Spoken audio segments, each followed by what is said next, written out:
The Stratford Manor lobby hummed with a low, constant murmur, a symphony of hushed conversations and the clinking of silverware from the nearly empty breakfast room. Sunlight streamed through the tall arched windows, illuminating dust motes dancing in the air and glinting off the polished marble floor. Monica Ellison, her hands tucked into the pockets of her worn jeans, observed the scene with a quiet intensity. She'd chosen a deliberately understated arrival, a Saturday morning visit in casual attire, hoping to glimpse the genuine workings of her newly acquired hotel, unfiltered by the veneer of prearranged inspections. A couple argued quietly near the concierge desk, their voices tight with suppressed frustration. The concierge, a young man with perfectly styled hair, offered a perfunctory apology without making eye contact, his attention already shifting to the next guest. Monica's gaze lingered. This wasn't the attentive, personalized service she envisioned for Ellison retreats.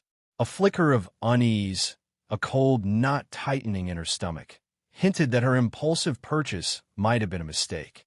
Approaching the front desk, Monica waited patiently while Shelby, a petite blonde with meticulously applied makeup, finished a phone call. Even from a distance, Monica could sense the forced pleasantries in Shelby's voice, a stark contrast to the dismissive flick of her wrist as she hung up. The tall, lanky man beside her offered a cursory glance in Monica's direction before returning his attention to the computer screen. Were they always this disengaged, or was her plain t-shirt and backpack broadcasting a message of insignificance they couldn't ignore? "Excuse me," Monica began, her voice soft but clear. Internally, she braced herself. Experience had taught her that people often underestimated her youth. "I'd like to check in." Shelby finally looked up, her eyes sweeping over Monica with an appraising, almost disdainful gaze. "Name?" she asked, her tone clipped. "Ellison. Monica Ellison." The name didn't register. Shelby tapped at the keyboard, her perfectly manicured nails clicking against the keys. "We don't have a reservation under that name." Her voice was flat, devoid of any genuine attempt to assist. A wave of frustration washed over Monica. She considered revealing her identity, ending this charade, but something held her back. This was an opportunity, a raw, unfiltered glimpse into the reality of her establishment. "I'm sure there's been a misunderstanding," Monica persisted, trying to maintain her composure. "Could you check again?" The tall man snickered softly, a sound that grated on Monica's nerves. He leaned closer to Shelby and murmured something she couldn't quite hear, but the dismissive wave of Shelby's hand spoke volumes. "Look," Shelby said, her tone sharper now, "we're fully booked. Perhaps you should try another hotel." Monica glanced at the mostly empty lobby. Fully booked? The lie was blatant, almost insulting. But instead of anger, a strange calm settled over her. This wasn't about her personally. It was about a systemic issue within her company, a rot she hadn't anticipated. "Could I at least get some breakfast?" Monica asked, her voice betraying none of the turmoil churning within her. A simple request, a basic courtesy she assumed any hotel, let alone one bearing her name, would provide. Shelby's perfectly drawn eyebrows arched in disbelief. "Breakfast is over at 10 o'clock. You'll need your key card to re-enter the dining area." Monica opened her mouth to explain, to point out the numerous empty tables and the lingering smell of coffee in the air, but Shelby cut her off. "Look, I've got other guests to attend to." She turned her attention back to the computer screen, a clear dismissal. The tall man beside her smirked, a silent affirmation of Shelby's dismissive attitude. The knot in Monica's stomach tightened into a hard ball of resolve. This wasn't just poor service. It was prejudice, plain and simple. They had judged her based on her appearance, dismissing her as someone unworthy of their attention. The casual observer wouldn't have noticed the subtle clench of Monica's jaw, the flicker of steel in her usually warm brown eyes, but the change was there, a shift from observer to actor. Pulling out her phone, Monica dialed Aisha Langston, a director of operations. "Aisha, I'm at the Stratford Manor. I need you to pull up the security footage from the front desk, timestamp from 10:15 a.m. Also, have Marcus Benton prepare termination papers for Shelby and her colleague. She paused, glancing at the tall man's name tag, Mr. Davis. Aisha's voice was calm and efficient. Consider done, Monica. Anything else? Yes, Monica replied, her voice still soft but laced with an unmistakable edge. I want a company-wide memo issued within the hour. Effective immediately, all Ellison Retreats employees will undergo mandatory sensitivity training. This incident will serve as a case study. Hanging up, Monica walked towards the nearly deserted breakfast room, bypassing the front desk without a backward glance. As she entered the dining area, a young woman with a worried expression hurried towards her. Ms. Ellison? She asked hesitantly. I'm Kira Ramos, the assistant manager. I just saw the security footage. I am so sorry for how you were treated. Monica paused, studying Kira's face. There was genuine remorse in her eyes, a stark contrast to the indifference she'd encountered at the front desk. Ms. Ramos, Monica said, a flicker of a smile playing on her lips. I believe you have a vacancy for a general manager. Later that evening, curled up in her penthouse suite overlooking the city, Monica uploaded a video to her social media accounts. It was a simple recording, her face bare of makeup, her voice calm and measured as she recounted the morning's events. She didn't name the hotel or the individuals involved, focusing instead on the broader issue of unconscious bias and the importance of treating everyone with respect, regardless of their appearance. The response was immediate and overwhelming. The video went viral, sparking a wider conversation about prejudice and customer service. News outlets picked up the story, praising Monica's bold stance and her commitment to creating a more inclusive environment. Monica watched the comments scrolling across her screen, a complex mix of emotions swirling within her. She hadn't sought this attention, this public platform, but she knew she couldn't shy away from it. This was just the beginning. The stale air hung heavy in the Stratford Manor lobby, a strange mix of expensive potpourri and the faint, lingering scent of chlorine from the indoor pool. Monica shifted her weight, the worn canvas strap of her backpack digging into her shoulder. The opulent chandeliers, meant to evoke an image of timeless elegance, seemed to mock her frayed jeans and faded t-shirt. Shelby, the receptionist, continued to tap perfectly manicured nails on the polished granite counter, her gaze flitting between Monica and the computer screen, a practiced display of disinterest that bordered on disdain. They genuinely don't recognize me, Monica thought, a strange mix of amusement and disappointment swirling within her. She'd purposely chosen this disguise, an experiment to see how the staff treated guests who didn't fit the Stratford Manor's image of affluent clientele. The experiment, it seemed, was working perfectly, though not in the way she had anticipated. The tall guy beside Shelby cleared his throat. Monica saw the subtle tightening of his jaw, the flicker of impatience in his eyes. He had already sized up the situation, categorized her as a nuisance, a disruption to the carefully orchestrated harmony of his domain. This young lady seems to be lost, Shelby interjected smoothly, her voice dripping with saccharine concern. The implication hung heavy in the air, unspoken but clear. Lost, not merely geographically disoriented, but socially, economically, existentially misplaced within the hallowed halls of the Stratford Manor. Brent's gaze settled on Monica, a quick, dismissive sweep that took in her appearance, her backpack, her very presence. His smile vanished. Ma'am, we're going to have to ask you to leave. This is private property, and are you serious right now? Monica interrupted, her voice still calm, but with a new edge, a hint of steel beneath the velvet. Brent's eyebrows shot up in surprise. He hadn't expected resistance, not from someone like her. He opened his mouth to retort, a practiced reprimand forming on his lips, but Monica cut him off again. Aisha, she said, pulling out her phone and tapping the screen, send me Marcus Benton's number, and have him prepare the necessary documentation for immediate termination of employment for Mr. Donnelly, Miss Shelby. Was it? And I didn't catch her name, she addressed the tall guy, her voice laced with a chilling politeness. The three of them stared at her, dumbfounded. Shelby's carefully constructed composure crumbled, replaced by a look of bewildered indignation. The tall guy's face paled, his eyes darting between Monica and Brent, searching for an explanation, a way out. Brent, for his part, seemed frozen in place, his carefully cultivated mask of authority cracking under the pressure of the unexpected. Monica met their gazes, her expression unreadable.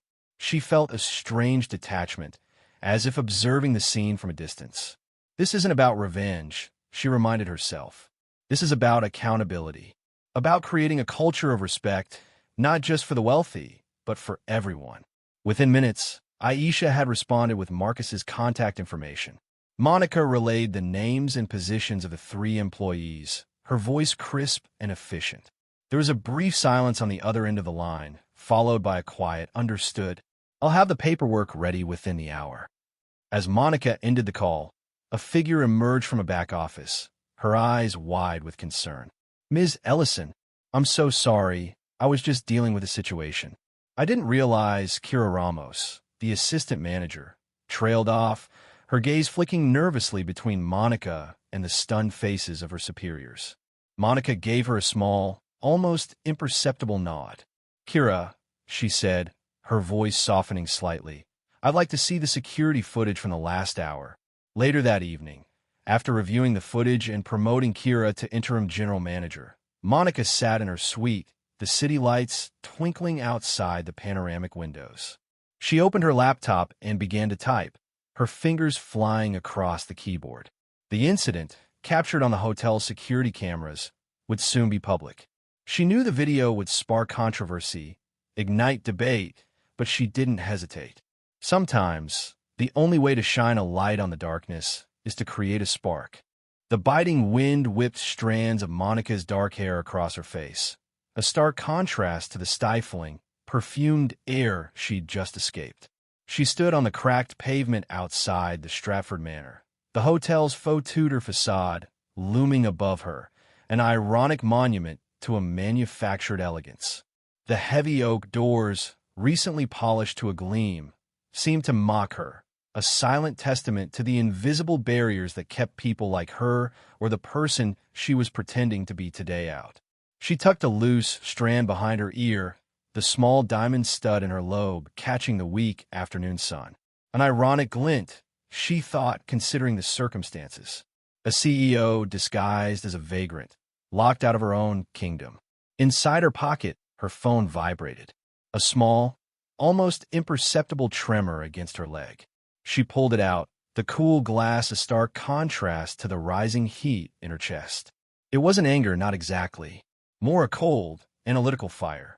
A burning curiosity to see how far this charade would go. How deep the rot had set in. "It's me," she said, her voice low, devoid of any inflection that might betray the turmoil brewing beneath the surface. "I'm outside the Santa Rosa property. I need Marcus and Aisha here now." The words hung in the air, clipped, precise, each syllable carrying the weight of unspoken expectations. She didn't need to explain. They knew. They always knew. Years of working together had forged an unspoken language, a silent understanding that transcended words. She disconnected the call, the silence amplifying the city's muted roar. Cars honked, tires squealed, the distant wail of a siren sliced through the air. But Monica heard none of it. Her focus was inward, dissecting the encounter, analyzing every nuance, every micro-expression on Shelby and Brent's faces. The subtle curl of Shelby's lip, the condescending tilt of Brent's head, the way the tall guy shifted his weight, avoiding her gaze. Each tiny gesture painted a vivid picture of a culture steeped in prejudice, a culture she had unwittingly inherited. And now, she was determined to dismantle it, brick by brick. The wind picked up, swirling fallen leaves around her feet. She watched them dance, a chaotic ballet of decay and renewal. An apt metaphor, she mused, for the changes she was about to implement. The Stratford Manor, like these discarded leaves, was about to be swept away, cleansed, and reborn. Her phone buzzed again. "Aisha, we're 10 minutes out." Her voice, crisp and efficient, cut through the wind. "Marcus is already preparing the necessary documentation." Good, Monica replied, a flicker of something akin to satisfaction, or perhaps it was anticipation stirring within her. She ended the call, slipping the phone back into her pocket. 10 minutes. Enough time to observe, to absorb, to let the injustice simmer beneath her skin. She leaned against the cold stone wall of the hotel, her gaze fixed on the entrance. Each person who walked through those doors, whether guest or employee, became a subject in her silent study. Their clothes, their demeanor, their interactions with the doorman, every detail was meticulously cataloged, analyzed, and filed away. She was a predator, patiently watching, waiting for the right moment to strike. The image of her grandmother flashed through her mind, a woman of quiet strength, unwavering principles, and a deep-seated belief in fairness. It was her grandmother who had instilled in Monica the values she now held so dear. The belief that everyone, regardless of their circumstances, deserved to be treated with respect. A black car pulled up to the curb, its tinted windows obscuring the occupants. Aisha and Marcus. Monica pushed herself off the wall, a sense of purpose hardening her resolve. The game was about to begin. The car door opened, and Aisha stepped out, her tailored suit and sharp features radiating an aura of controlled power. Marcus followed, his briefcase clutched tightly in his hand, his expression calm and collected. They approached Monica, their eyes scanning the surroundings, assessing the situation. "Monica," Aisha said, her voice low and concerned. "Are you all right?" "I'm fine," Monica replied, her tone betraying none of the inner turmoil she'd been experiencing. "Just observing." Marcus opened his briefcase, pulling out a folder. "I have the termination papers prepared for Shelby, the tall guy, and Donnelly. Just need your signature." He held out a pen, his hand steady. Monica took the pen, the cool metal a comforting weight in her palm. She signed the documents without hesitation, her signature a bold, decisive stroke, a silent declaration of war. "The security footage confirms everything," Aisha added, her voice laced with a quiet fury. "The way they treated you's appalling." Monica nodded, her gaze fixed on the hotel entrance. "It's a systemic issue, Aisha, and we're going to fix it." As they turned to leave, a young woman hurried out of the hotel, her face etched with worry. It was Kira Ramos, the assistant manager. She'd evidently seen the security footage. "Ms. Ellison," she called out, her voice trembling slightly. "I'm so sorry. I wasn't there." If I had been, Monica paused, studying Kira's face. She saw genuine remorse, a flicker of decency in the midst of the prevailing ugliness. "You weren't there," Monica agreed, her voice softer now. "But you're here now, and you're witnessing the consequences." Kira's eyes widened, a mixture of fear and understanding dawning within them. "Yes, ma'am." Monica turned to Aisha. "Kira will be the interim general manager, effective immediately." A wave of surprise, then gratitude, washed over Kira's face. "Thank you, Ms. Ellison. I won't let you down." Monica nodded, a small, almost imperceptible smile playing on her lips. The seeds of change had been sown. The cleanup had begun. Later that evening, sitting in the quiet solitude of her penthouse apartment, Monica uploaded a video to her social media accounts. A simple, unedited recording of her experience at the Stratford Manor, captured by the discreet camera pinned to her lapel. The video ended with a single, powerful statement. "Respect isn't earned. It's given, and it's time we all demanded it." The video went viral. The fire she had lit, small and contained at first, quickly spread, igniting a much-needed conversation about unconscious bias, prejudice, and the importance of treating everyone with dignity and respect.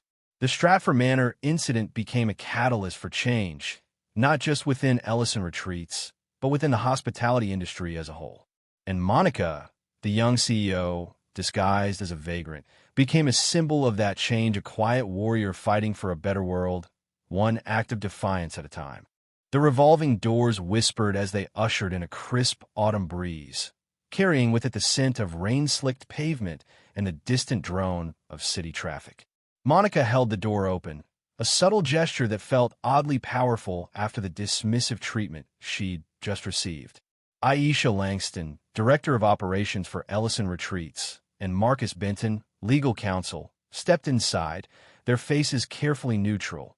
Yet Monica could sense the simmering tension beneath. The opulent lobby of the Stratford Manor, with its gleaming marble floors and crystal chandeliers, seemed to mock the quiet storm brewing. Monica's earlier humiliation prickled, a cold knot in her stomach, but it was quickly replaced by a steely resolve. This wasn't just about her. It was about the rot she'd suspected lay beneath the gilded surface of her newly acquired property. Aisha's gaze swept across the lobby, taking in the ornate decor, the hushed conversations, the pristine uniforms of the staff. "Showtime," she murmured, the words barely audible but laced with an understanding that resonated with Monica. Marcus remained silent, his expression unreadable, a leather briefcase clutched in his hand. The silence hummed with unspoken strategy, a silent symphony of shared purpose that Monica found strangely comforting. She felt a flicker of gratitude for these two pillars of competence in a world that often felt designed to undermine her. 19. She thought, the familiar pang of self-doubt momentarily surfacing. They must think I'm playing CEO. But the doubt was fleeting. She had earned her place, and today she would prove it once more. They walked towards the front desk, the click of Aisha's heels echoing in the vast space. Shelby, still perched on her stool, looked up with an expression that shifted from bored indifference to thinly veiled annoyance. The tall man beside her straightened, his eyes flicking nervously towards Brent Donnelly, the general manager, who emerged from his office, his face etched with a practiced smile that didn't quite reach his eyes. Monica observed them, cataloging their micro-expressions, the subtle shifts in posture that betrayed their unease. She felt a detached curiosity, almost like a scientist observing specimens under a microscope. How deep does this go? She wondered, her mind dissecting the situation, searching for the root cause of their blatant prejudice. "Good afternoon," Monica said, her voice calm and even, betraying none of the turmoil within. Shelby's lips tightened. "Yes," she replied, the single syllable dripping with impatience. Monica's internal monologue churned. "She thinks she's in control. Let her think that. We need to speak with Mr. Donnelly," Aisha said, her voice smooth as silk, yet carrying an undercurrent of steel. Brent's smile faltered. He recognized Aisha, a familiar face in corporate circles.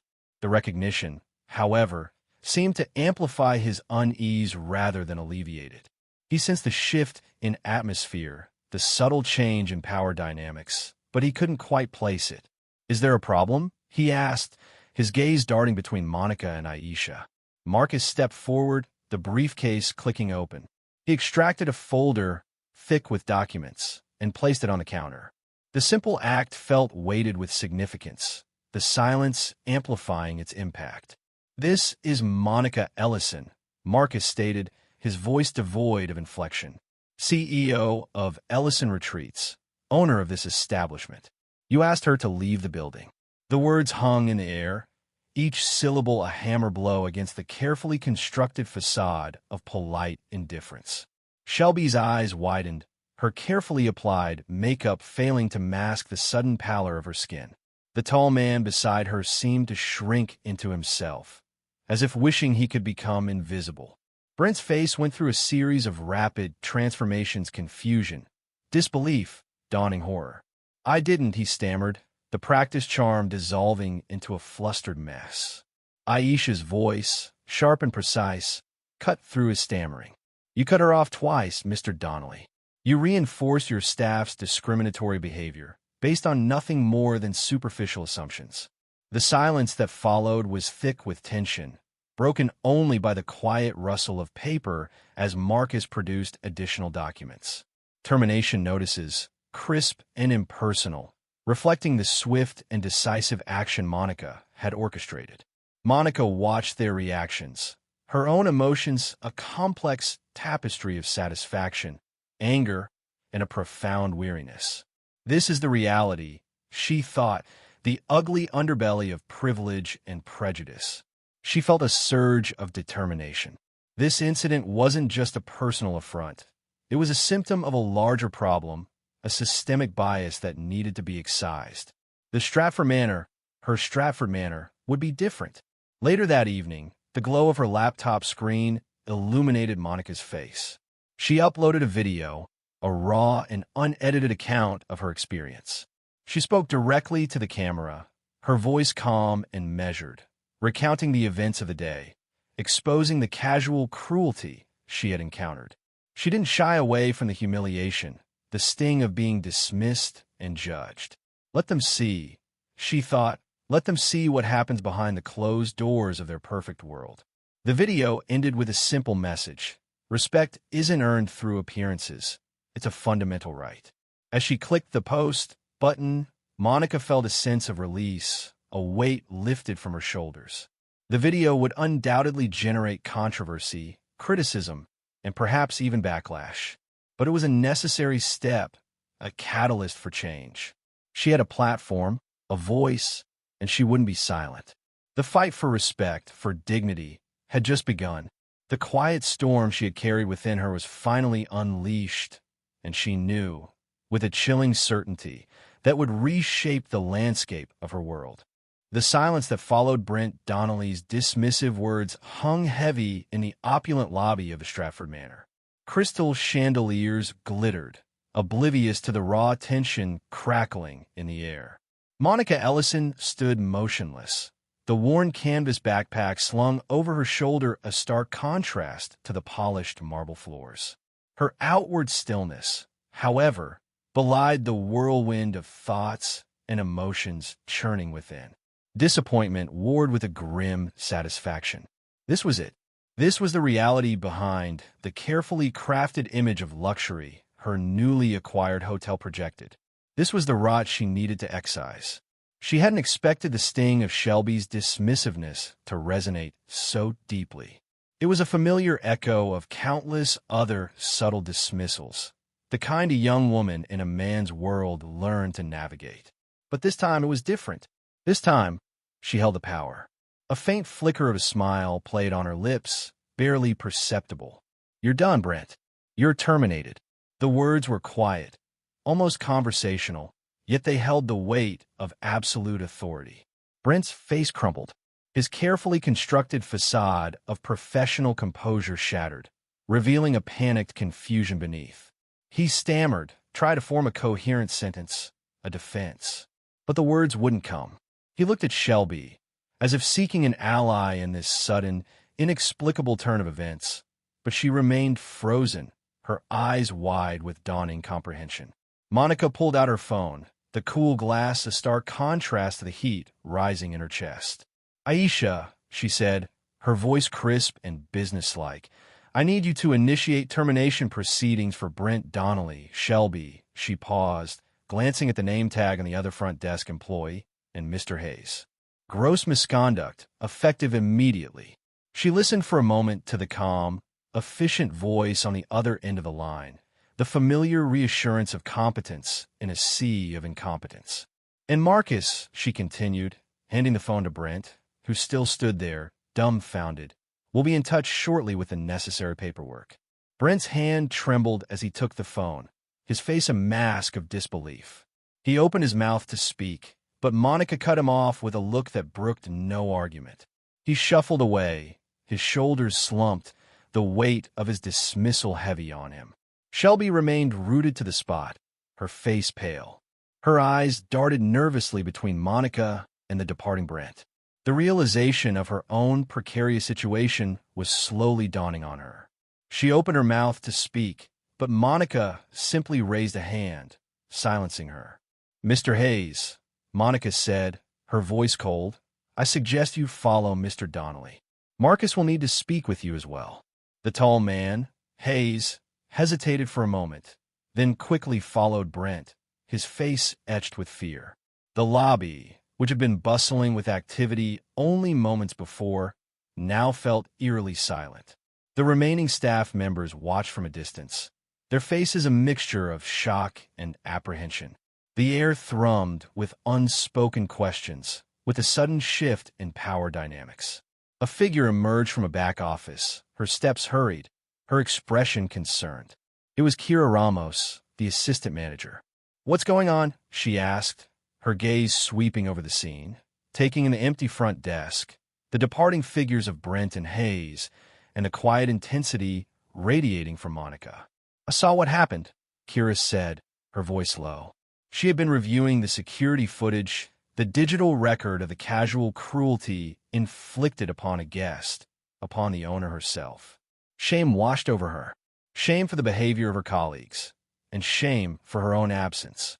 "I'm sorry I wasn't out here sooner," she continued, her gaze fixed on Monica. "I would have asked if you needed help." Her words were simple, but they held a sincerity that cut through the lingering tension. Monica studied Kira, her expression unreadable. Kira's apology wasn't for herself, not entirely. It was an apology for the culture that had allowed this to happen, a culture she, as a member of the management team, had been complicit in creating. Monica saw a flicker of genuine remorse in her eyes, a glimmer of potential.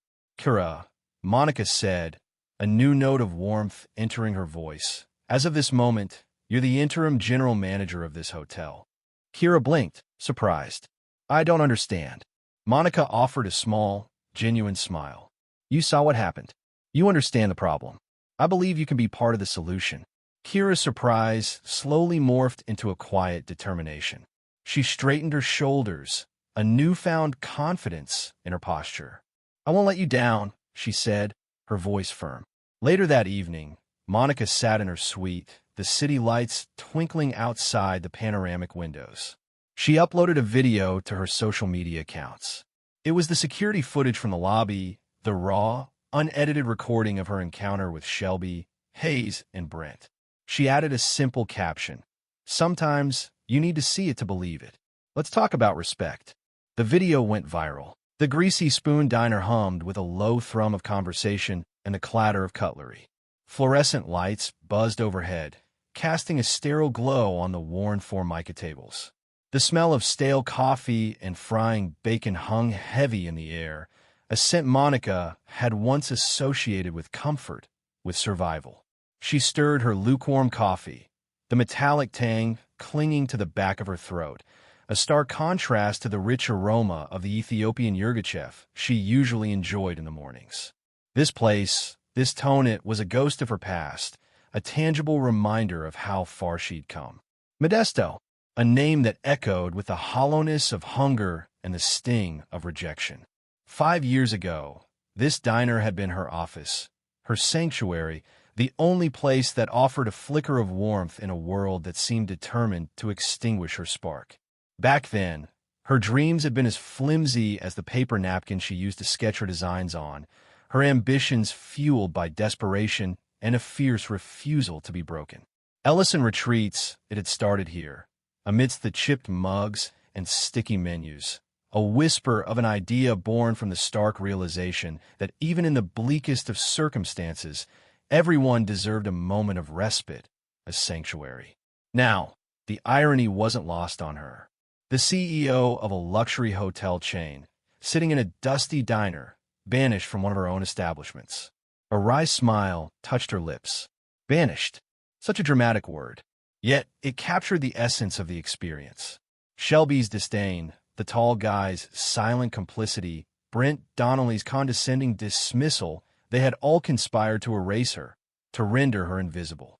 They hadn't seen Monica Ellison, the CEO. They had seen a young woman in a hoodie, her face scrubbed clean of makeup, her hair pulled back in a messy bun. They had seen someone they deemed unworthy, someone who didn't belong in their carefully curated world of polished surfaces and polite pretense. She closed her eyes, the sting of their judgment still fresh, a phantom pain that resonated deeper than any physical blow. It wasn't about the denied entry, not really. It was about the casual cruelty, the unconscious bias that permeated their actions, their words, their very being. It was a reflection of a system that valued appearances over substance, a system that she, ironically, now presided over. The weight of that realization settled heavily on her shoulders, a burden of responsibility that felt both crushing and strangely empowering. She had the power to change this, to dismantle the very structures that had once marginalized her. This incident, as humiliating as it was a catalyst, an opportunity to expose the rot and rebuild from the ground up. Her phone buzzed in her pocket. Aisha, everything's in place, Monica. Marcus has the paperwork ready. Just waiting for your green light. Aisha's voice, calm and efficient, was a grounding force, a reminder that she wasn't alone in this fight. Send it, Monica replied, her voice steady, the tremor of anger replaced by a steely resolve. There would be consequences, not out of spite, but out of necessity. Shelby, the tall guy, Brent Donnelly, they weren't inherently bad people, perhaps. But their actions had revealed a deep flaw in the system, a flaw that needed to be addressed swiftly and decisively. As Marcus executed the terminations, Monica opened her laptop, her fingers hovering over the keyboard. She had a story to tell, a story that went beyond the confines of a single hotel, a story that resonated with the millions who had been judged, dismissed, and rendered invisible by a world that valued superficiality over humanity. She began to type, the words flowing effortlessly, each keystroke a small act of defiance, a declaration of war against the insidious nature of prejudice. The diner faded into the background, the clatter and chatter replaced by the rhythmic tapping of keys. She poured her heart into the video, reliving the sting of rejection, the quiet fury that had simmered beneath her calm exterior. She didn't embellish, didn't exaggerate. She simply told her story, raw and unfiltered, allowing the truth to speak for itself. I got kicked out, she began, her voice soft, almost a whisper, yet carrying the weight of 1,000 untold stories. I walked into the Stratford Manor, one of my own hotels in Modesto, California. I walked in without makeup, in a hoodie, because I wanted to see how our guests were being treated when no one important was looking. Turns out, I wasn't important to them either. The words hung in the air, heavy with meaning. She paused, her gaze fixed on the camera, a direct connection with the unseen audience, a silent acknowledgement of shared experiences. I was judged, dismissed, and ultimately denied service because I didn't fit their preconceived notion of what a guest should look like. This isn't just about me.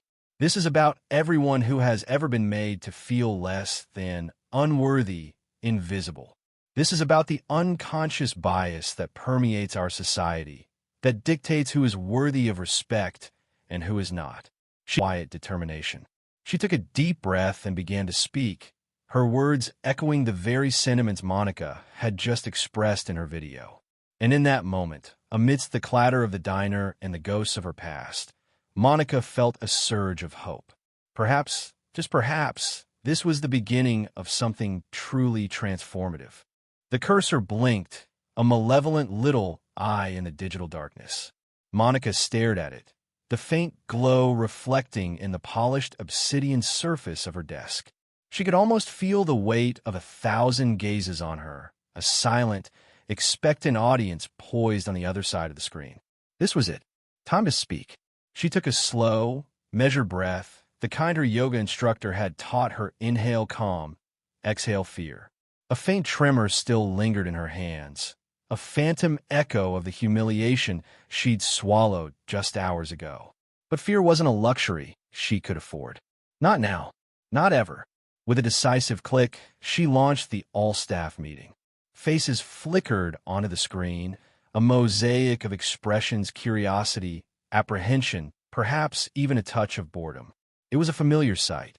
She'd addressed her employees countless times before, always striving to project an image of composure, of control. But this time felt different. This time, the vulnerability she usually kept so tightly leashed threatened to break free.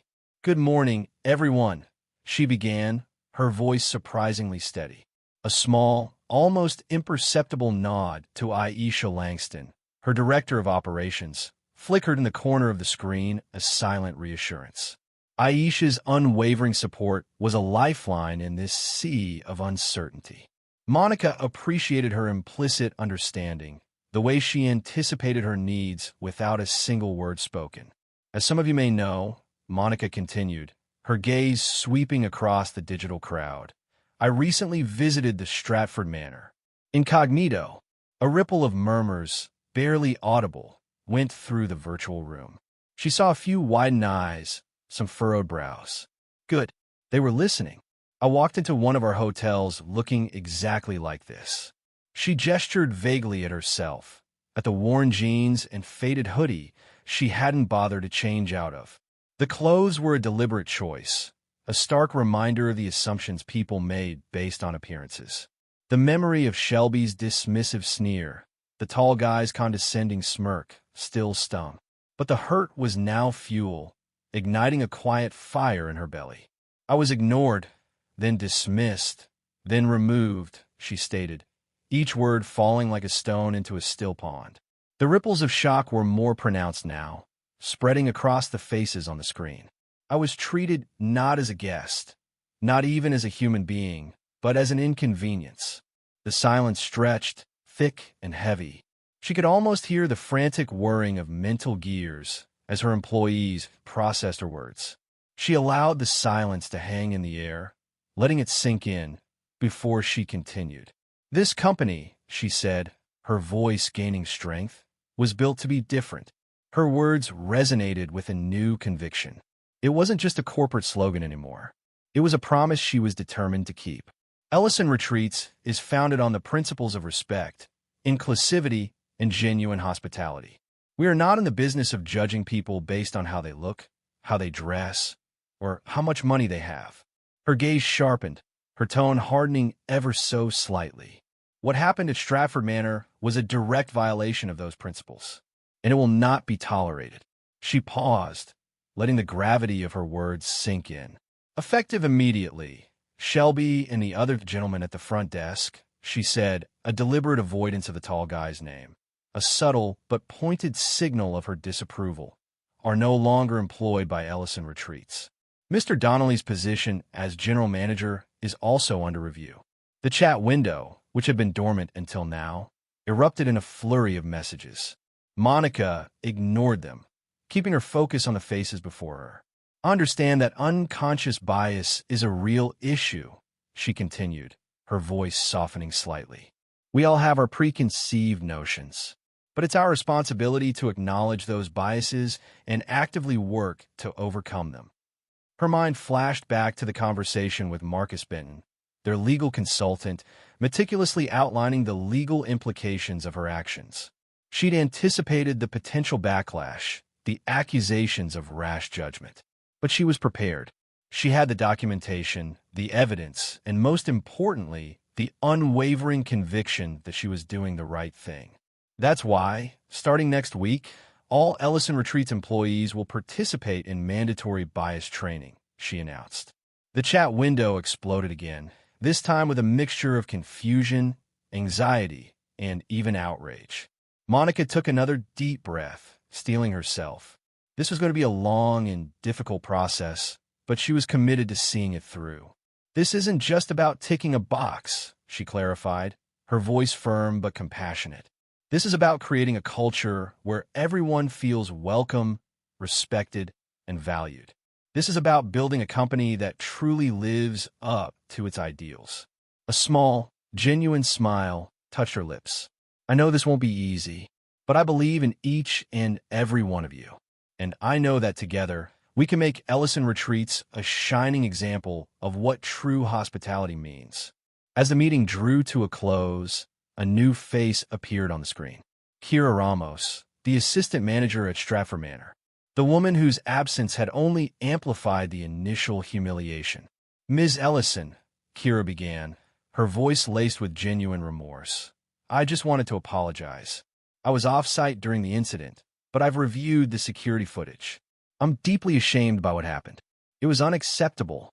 Monica's eyes met Kira's across the digital divide. She saw genuine regret, a flicker of hope.